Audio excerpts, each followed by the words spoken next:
নিজে হাতে কিছু করে যদি নিজের মানুষগুলোকে একটু খাওয়ানো যায়, তবে নিজেকে অনেক বেশি ভাগ্যবতী বলে মনে হয়। আর সেই নিজের মানুষগুলো যদি আব্বু-আম্মু হয়, যারা ছোট থেকে এতগুলো বছর অনেক পরিশ্রম করে আমাদেরকে বড় করে তুলেছে, সবসময় আমাদের পছন্দমতো খাবার রান্না করে খাইয়েছে, সে তারা যতই ক্লান্ত থাকুক না কেন। আসসালামু আলাইকুম। আমি আয়শা। কেমন আছো সবাই? জানো তো, বাপের বাড়ি থাকাকালীন আমি রান্নার রও জানতাম না। সত্যি বলতে আমার আম্মু কখনোই আমাকে রান্নার আশেপাশে যেতে দেয়নি। তাই আমার রান্নার হাতে খড়ি হয়েছে শ্বশুরবাড়ি আসার পর, আমার হাজব্যান্ডের হাত ধরেই। ওই একটু একটু করে আমাকে অনেক কিছু শিখিয়েছে।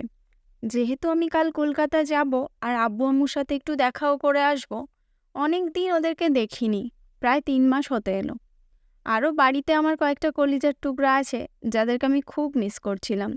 তাই আমার শাশুড়ি আম্মু দুপুরে আমাকে বলল, তোমার বাড়ির জন্য কিছু বানিয়ে নিয়ে যাও। ভাবলাম একটু ডিমের হালুয়া বানিয়ে ফেলি। প্রথমেই আমি এখানে 250 গ্রাম লিকুইড মিল্ক নিয়ে জাল করে নিলাম। এখন ওটাকে ঠান্ডা করতে দিলাম। অন্যদিকে মিক্সিতে আমি 10টা ডিমকে ভেঙে নিলাম, তার উপরে দিয়ে দিলাম পরিমাণ মতো চিনি। সত্যি কথা বলতে আমার না ওই পরিমাপগুলো ঠিকমতো আসে না, তাই শাশুড়ি আম্মু বলে দিয়েছিল কতটা চিনি নিতে হবে। সেজন্য কিন্তু তোমাদেরকে সঠিক মাপটা বলতে পারলাম না। আসলে বোঝোই তো আমার এখন নূতন হাত। এরপর ঠান্ডা করে নেওয়া দুধটা দিয়ে সবগুলোকে ভালো মতো ব্লেন্ড করে নিলাম। অনেকে আছে যারা হাতেই সবটা একসাথে মিশিয়ে নেয়, কিন্তু ওটাতে অনেক সময় লাগে, তাই শর্টকাটে আমরা মিক্সিতেই করে নিই।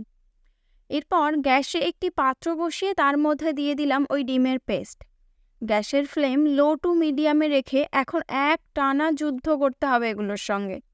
মানে ওই একভাবে নাড়তেই থাকতে হবে, থামলে চলবে না কিন্তু, তাহলে তলে লেগে যাওয়ার একটা ভয় থাকে। তবে হ্যাঁ, আমি সাজেস্ট করব এই রেসিপিটা করার সময় হাতের কাছে একটা মুভ বা ভলিনি জেল রেডি করে রেখো। আর দাঁড়াও দাঁড়াও, চমকে গেলে নাকি?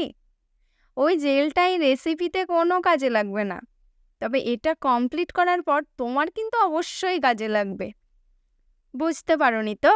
দাঁড়াও বুঝিয়ে বলছি।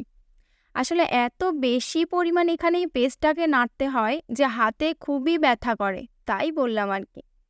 যাই হোক, এরপরে আমি দিলাম কয়েকটি থেঁতো করে নেওয়া ছোট এলাচ। আসলে এলাচটা দিলে না খুব সুন্দর একটা স্মেল আসে। তবে সে তুমি যাই দাও না কেন, নাড়ানো বন্ধ করো না কিন্তু, তাহলে হালুয়া আবার কালুয়ার রূপ ধারণ করবে। এইভাবে 10 মিনিট হওয়ার পর দেখবে একটু একটু করে দানা বাঁধতে শুরু করেছে। তখন তুমি হাতের একটু রেস্ট দিতে পারো, মানে ওই 5G-কে কমিয়ে 2G-তে আনতে পারো। তবে শান্তি পেলাম ভেবে আবার স্পিড একবারে 0 করে দিও না।